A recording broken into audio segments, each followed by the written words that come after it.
নমস্কার, সোমা স্পেশাল কিচেনে আপনাদের স্বাগত জানাই। এবার করব নবরত্ন কারি। আচ্ছা, এটা হচ্ছে জিরে, ধনে আর গুঁড়ো লঙ্কা, আর এটা হচ্ছে গোটা গরম মশলা আর গোলমরিচ, আর এতে আছে কাজু আর কাঁচা লঙ্কা বেটে নেবো। এটা পোস্তটা বেটে নেবো, এটা চালমগজ আর সাদা তিল এটা বেটে নেবো, আর এই আদাটা বেটে নেবো। আচ্ছা, এবার এটা পনির আছে, এটা টক দই আছে, এটাতে আছে গোলমরিচ গুঁড়ো, এটা হচ্ছে গরম মশলা, চিনি, ওখানে ঘি আছে, আর এই আনাজগুলো দিয়ে আমি করব নবরত্নকারী। আচ্ছা, এবার আমি সাদা তেলটা দিলাম।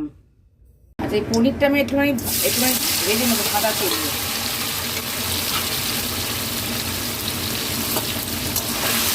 হালকা করে ভাজা হয়ে গেছে, আমি তুলে নিচ্ছি। আমি আলুগুলো ভেজে নেবো।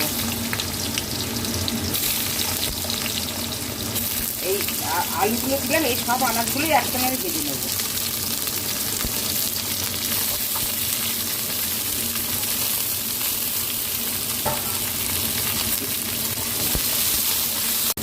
এই ক্যাপসিকামটা দিয়ে এবার নেড়ে তুলে নেবো। এতে একটু ঘি দিয়ে দিলাম আমি। এটা গোটা গরম মশলা আর গোলমরিচটা আমি ফোড়নে দিয়ে দিলাম, আর এবার তেজপাতাটা দিলাম।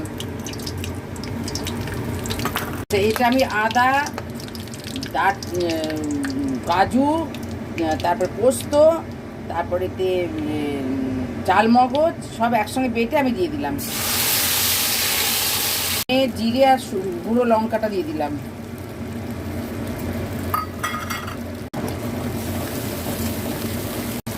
চিনিটা দিয়ে দিলাম, ওটা দিয়ে দিলাম।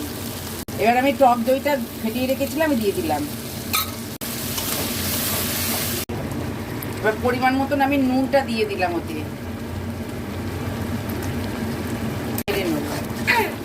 আচ্ছা, এবার আমি ভাজা আনাজগুলো দিয়ে দিলাম।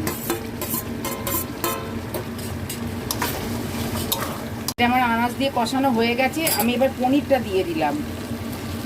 পনিরটা দিয়ে আমি এবার জল দিয়ে দেবো।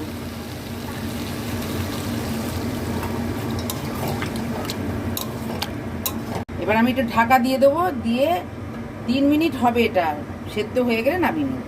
যেটা হয়ে গেছে আমি একটু ঘি ছড়িয়ে নামিয়ে নেবো। আজকের মতন এই পর্যন্ত। আপনারা লাইক সাবস্ক্রাইব করবেন। নমস্কার। এটা আপনারা লুচি, পরোটা, পোলাও সবের সঙ্গে খাবেন।